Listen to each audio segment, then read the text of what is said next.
Assalamualaikum warahmatullahi wabarakatuh. Kembali bersama saya, Fadlan Kalma. Pada kali ini, kita akan membahas materi tentang landasan pendidikan Pancasila. Dalam menghadapi era globalisasi saat ini, banyak hal yang perlu kita persiapkan. Bukan hanya bagaimana kita supaya bisa bersaing terhadap penguasaan teknologi digital, perekonomian, dan lain sebagainya. Tetapi bagaimana kita bisa mempertahankan karakter kepribadian bangsa. Nah, untuk memasuki era globalisasi saat ini, yang paling dikhawatirkan adalah bagaimana kita bisa tetap mempertahankan nilai luhur budaya bangsa Indonesia yang sesuai dengan ideologi Pancasila. Di sini mata kuliah pendidikan Pancasila di perguruan tinggi itu memiliki peran yang sangat penting dalam membekali mahasiswa. Bagaimana supaya untuk memahami, mengerti, dan menanamkan nilai-nilai ideologi pada dirinya. Itu sebagai bekal hidup di masyarakat, sesuai dengan kompetensinya masing-masing. Mahasiswa sebagai generasi muda, itu pembawa perubahan bangsa, ini yang akan mengabdi di masyarakat, sesuai dengan profesinya masing-masing, dan harus memiliki pemahaman ideologi yang mendalam sehingga dia tidak meninggalkan jati diri bangsanya di tengah-tengah masyarakat global. Mata kuliah pendidikan Pancasila di perguruan tinggi itu memiliki landasan tersendiri. Materi tentang pendidikan Pancasila pada dasarnya sudah dikenalkan sejak pendidikan sekolah dasar SMP, SMA. Pada setiap jenjang tersebut, pendidikan Pancasila selalu hadir dalam bentuk mata pelajaran maupun mata kuliah di perguruan tinggi. Pertanyaannya, mengapa Pancasila tidak pernah berhenti untuk dipelajari di semua jenjang pendidikan itu? Nah, untuk menjawab itu, setidaknya ada 4 dasar atau landasan mengapa Pancasila tidak pernah berhenti untuk dipelajari oleh seluruh warga negara Indonesia. Yang pertama itu adalah landasan historis. Jadi secara historis itu dilihat dari proses sejarah yang mengawali terbentuknya negara Indonesia. Itu diawali dengan adanya kerajaan-kerajaan kuno di Indonesia seperti Kerajaan Kutai, Sriwijaya, Majapahit, sampai pada bangsa-bangsa lain yang awal mulanya itu berniaga atau berdagang hingga menjajah negeri ini. Selama beratus-ratus tahun, bangsa Indonesia itu berjuang mencari jati dirinya hingga menjadi bangsa yang merdeka. Dan setelah melalui proses yang panjang, akhirnya bangsa Indonesia menemukan jati dirinya yang di dalamnya terdapat ciri khas, sifat, dan karakter yang tidak dimiliki oleh negara-negara lain di belahan dunia manapun. Dan itu dirumuskan oleh para pendiri bangsa ini yang diberi nama Pancasila. Dari aspek historis, Pancasila merupakan jati diri bangsa. Ini disebabkan karena nilai-nilai yang terkandung dalam Pancasila itu merupakan nilai-nilai luhur yang telah lama ada dan hidup dalam masyarakat Indonesia. Jadi nilai-nilai Pancasila itu merupakan nilai-nilai kearifan lokal milik bangsa Indonesia itu sendiri. Jadi secara historis, nilai-nilai yang terkandung dalam Pancasila sebelum dirumuskan dan disahkan menjadi dasar negara secara objektif, historis, telah dimiliki oleh bangsa Indonesia sendiri. Lalu yang kedua, itu ada landasan kultural atau budaya. Pancasila itu bukanlah suatu sistem nilai yang bersifat teoritis, tetapi Pancasila itu dekat dengan kehidupan rakyat Indonesia yang berakar pada kebudayaan bangsa Indonesia itu sendiri dan sudah tumbuh subur dalam adat istiadat, kebudayaan, dan agama-agama bangsa Indonesia. Jadi dengan mengajarkan, menyebarkan, dan mengembangkan Pancasila itu berarti juga mengembangkan dan melestarikan kebudayaan bangsa Indonesia. Pancasila sebagai dasar negara itu baru ada setelah negara Indonesia itu berdiri. Namun unsur-unsur ajaran Pancasila itu sudah tumbuh berkembang jauh sebelum negara Indonesia itu berdiri. Seperti kepercayaan adanya Tuhan, ajaran tentang kemanusiaan dan beradab, yang sampai saat ini masyarakat Indonesia dikenal dengan sikapnya yang ramah atau polite.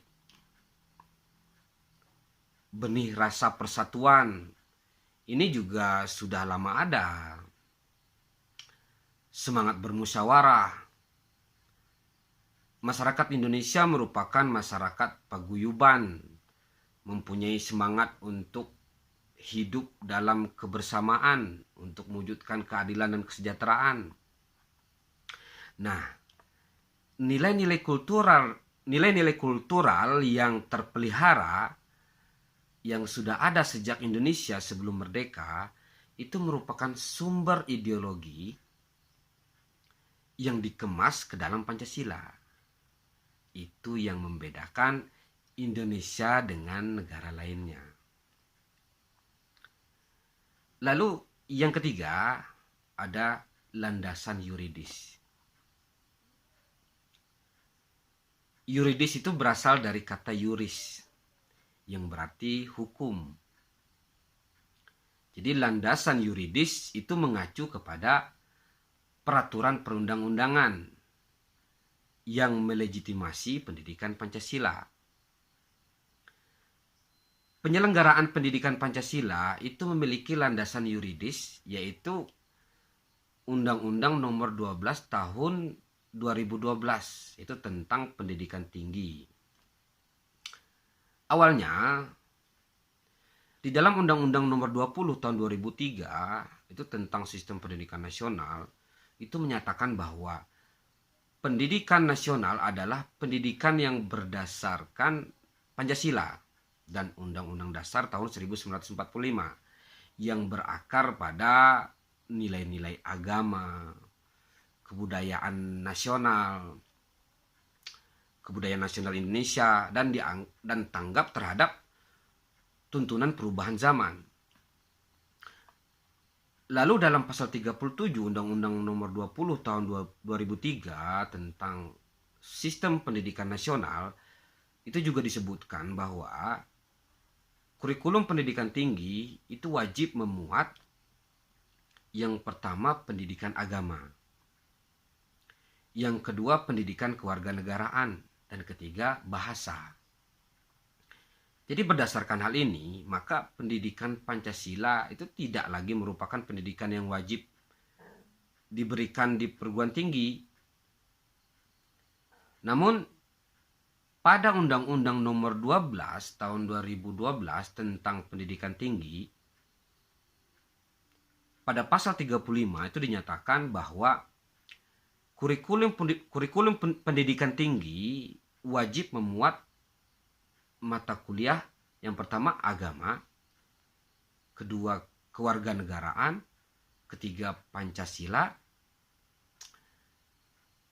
dan yang keempat itu bahasa. Jadi mata kuliah Pancasila adalah pendidikan untuk memberikan pemahaman dan penghayatan kepada mahasiswa mengenai ideologi bangsa Indonesia. Jadi dengan mengacu pada ketentuan perundang-undangan tersebut, maka pendidikan Pancasila itu memiliki pembenaran secara yuridis dan menjadi hal yang wajib diberikan di perguruan tinggi. Lalu yang keempat itu ada landasan filosofis. Secara intrinsik, nilai-nilai Pancasila berwujud dan bersifat filosofis. Dan secara praktis, nilai-nilai tersebut berupa pandangan hidup atau filsafat hidup bangsa Indonesia. Pancasila itu mengandung konsep religiositas, nasionalitas, suverenitas, dan sosial yang dapat dipertanggungjawabkan dari tinjauan teoritis. Maksudnya dari tinjauan teoritis filsafat. Jadi dari konsep tersebut lahir prinsip ketuhanan, kemanusiaan, persatuan, kerakyatan, dan juga keadilan.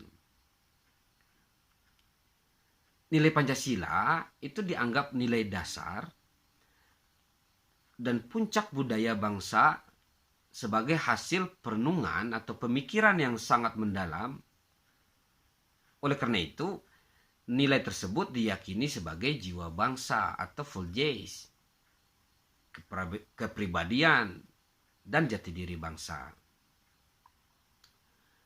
Sedemikian mendasarnya nilai itu dalam menjiwai dan memberikan watak atau kepribadian atau identitas bangsa, sehingga pengakuan atas kedudukan Pancasila sebagai filsafat bangsa itu adalah wajar.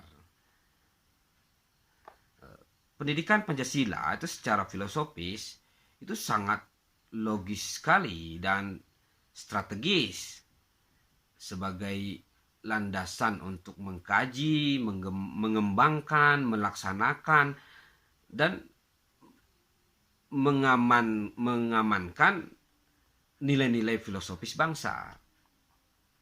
Dengan demikian, nilai-nilai Pancasila yang bersifat abstrak itu akan lebih memiliki peluang untuk dikonkretkan dalam kehidupan berbangsa dan bernegara Indonesia, dan konkretisasi dari nilai-nilai Pancasila tersebut nantinya akan berwujud norma etik dan norma hukum bernegara. Jadi dari beberapa landasan pendidikan Pancasila yang telah saya sampaikan tadi, dapat saya simpulkan bahwasanya pendidikan Pancasila itu dikatakan berhasil apabila para peserta didiknya itu cerdas dan bersikap penuh tanggung jawab dengan perilaku yang selalu bertakwa kepada Tuhan Yang Maha Esa, selalu merasa memiliki kemanusiaan yang adil dan beradab, lalu selalu mendukung persatuan masyarakat dan bangsa, selalu mendukung kerakyatan, dan mengutamakan kepentingan orang banyak di atas kepentingan perorangan atau golongan. Selalu mendukung upaya untuk mewujudkan rasa keadilan sosial bagi seluruh rakyat warga negara Republik Indonesia. Jadi melalui pendidikan Pancasila ini, warga negara Indonesia diharapkan mampu memahami, menganalisis, dan menjawab masalah-masalah yang dihadapi oleh masyarakat bangsa secara berkesinambungan dan konsisten berdasarkan cita-cita dan tujuan bangsa Indonesia. Mungkin ini secara garis besar materi tentang landasan pendidikan Pancasila. Tentunya ini masih banyak sekali kekurangannya, dan ini bisa kita diskusikan lagi apa saja yang kurang dan bisa dimasukkan dalam komen channel ini. Nanti akan saya jawab. Mudah-mudahan ini bisa menambah khasanah ilmu pengetahuan. Jangan lupa subscribe dan share video ini. Nantikan lagi sesi selanjutnya bersama saya, Fadlan Kalma.